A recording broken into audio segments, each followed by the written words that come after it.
welcome to Business Growth School for Service Providers podcast. I'm your host Ali Salman, and this podcast is brought to you by Rapid Boost Marketing, online marketing for service providers. Are you a dentist, realtor, lawyer, accountant? Do you provide services locally? Then this podcast is for you. Here we share strategies, tricks, and techniques on how to generate more leads and sales using online marketing. Join us every day for 5 minutes and take away strategies which you can apply in your business. Hey guys, welcome to episode 226 of Business Growth School for Service Providers. Super excited to have you guys today. My name is Ali Salman, and today we are talking about persuasion techniques, right? Okay, how to persuade your potential customers and how to earn their trust. So let me tell you a story, right? I was recently in Puerto Vallarta, and a lot of people who are listening today and you have been there, you know what Malecon is. It's like, whole huge Broadway right by the seashore, right by the, your beach. And it's a huge, walking area where at night time, right, there's a lot of artists, there's a lot of street, food. So there's a lot of people in the night area, and there's clubs there. There's a lot of basically it's a place to be in the night time if you are in Puerto Vallarta, right? And it's more or less like the downtown, quote unquote. Now, people who haven't been there, right, if you are going, right, make sure you go and check it out. So me and my wife Tanya, we went there for a walk. We got there around 7 o'clock, and we said, okay, look, you know what, we are not hungry right now, but let's take a walk. And we walked for half an hour. We saw a bunch of things. We walked in the sand on the beach. Then we came back, right? And then we got our caricature done, right? So that took us half an hour, 45 minutes. Then what happened that Tanya said it's getting dark. So let's see we can find a place to eat. Now what happened so we start walking towards a street which has a lot of restaurants, right? Now we start walking and we are looking at restaurants and then we say, okay, well, let's walk further and find out there are more restaurants or not, what other options are there, right? And then you just walk in because the weather is nice, right? And you said, okay, well, let's explore. Then you walk 3-4 blocks further, and there is every block has 2, 3, 4 restaurants, right? And eventually Tanya says you know what, I don't want to walk anymore, so let's just pick a restaurant and eat somewhere. Now, the block we were standing on, right, okay, there were literally I was standing on an intersection. There were 2 restaurants, right, okay, basically opposite to each other. One restaurant was fairly big in size, right? And the other restaurant was pretty much be the half the size of the other restaurant, right? Okay, so one was big, one was kind of half the size of the other one. And so funny thing happened that that we saw the restaurant which was half the size, right? It was busy. I mean, it has all the tables were full, right? And I can see it was I would say that half a block away, so I can see that all the tables are full. The restaurant which was big, right, was almost twice the size of the other one, right? Okay, had almost half of the tables were empty. Now by default, right? Okay, so I asked Tanya, where do you would like to eat? And she's like, well, let's go there. This place seems to be busy. And I had the same reaction. I said, okay, let's go here because they seems to be busy, so it's supposed to be good. Now, this teaches us something about marketing, right?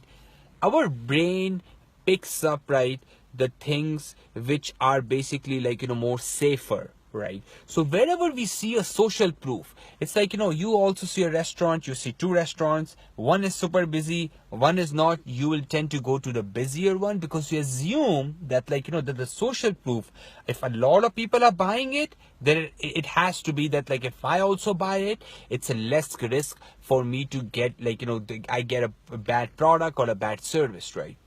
So this teaches us something about marketing, how to effectively use social proof, right? Another example of social proof is it's not just shown through busyness of the establishment. It can be shown through a lot of ways, right? Another example is Ford Motor Company, right? Ford Focus, when they were launching it, I think earlier this year, late last year, instead of heavily marketing it, they took another route. They basically gave 50 or 60 Ford Focuses to the YouTube influencers who are from 18 to 32 years old, who target that young demographic. their basically car sales in that demographic went 22% up. So that was like, again, a social proof. Those people saw those influencers driving the Ford Focus. They also feel like buying it, right? Okay, so social proof can be shown in different ways, right? And there's a lot of creative ways out there. Another way is like I'll discuss with you today is basically online reviews, right? 74%, right? Okay, people say that they're gonna trust a business more if they after reading a positive review. So reviews impact your bottom line. That's for sure. And that's an amazing way to show a social proof, right? They're like, hey, you know what? This many people we have worked for, we have been successful in executing that project or giving them the service, right? Now we can also work for you too.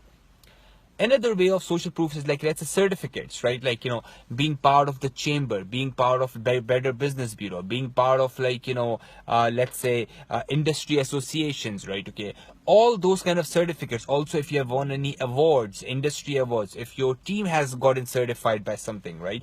So all those certifications, right? Okay, another way is basically so showing a social proof is basically having your real customer testimonials, video testimonials, more like anecdotes, right? Okay, let's hear what our customer says. Like, okay, our other customer also had this problem and this is how we solved it. So when potential customers see your current customers and see that thing like your service or a product in action, right? Okay, and then right away the benefits of it they can see in the video, the trust level goes high, right? So there's a lot of ways basically you can use social proof. Another way in this day and age of social media is pictures, right? Showing a lot of pictures about your business is again gaining a social proof, right? I'll ask you too, right? Like, if you know more about a business, your trust goes higher, right? And I'm sure, right, like you're nodding your head, because you know what, right? As humans, right, the more we know, the more we learn about that business or a brand, our trust goes higher. So pictures and images are amazing way, right? Okay, having your pictures on your Facebook page, having pictures on your Google My Business, Bing My Business, on your Yelp page, all those kind of company directories. Let's say if you're a dealer, then your picture should be on Dealer Rater. If you are interior designer, or if you're a renovations company, then you should be on House or like Home Stars and things like that, right? Okay, so hopefully you will basically use this persuasion technique, which is called social proof. And social proof have been effectively used, like influencer marketing is amazing example of a social proof. People will see celebrities, people will see their mentors, leaders using it, right? A product or a service, and they will also use it, right? Okay, or a celebrity or a mentor or a leader endorses a product, right? Okay, then people basically end up using that service or a product, right? Okay, so this technique is called, as I said, like social proof, and make sure you are using it in your marketing effectively, because you know what, it's a killer persuasion technique. It's a killer way to earn the trust from your customer. So give me some feedback. Tell me if you have used social proof in your marketing and how it has worked for you, right? I'll catch you in the next episode. Have a good day, guys. Make it count. Bye bye.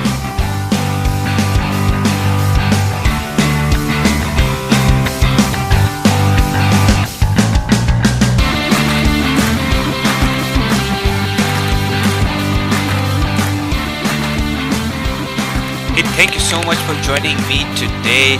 If you want to listen to previous episodes, go to rapidboostmarketing.com/grow. Again, I'll repeat that, rapidboostmarketing.com/grow. I'll catch you tomorrow bright and early with another business growth lesson. Have a good day. Take care. Bye-bye.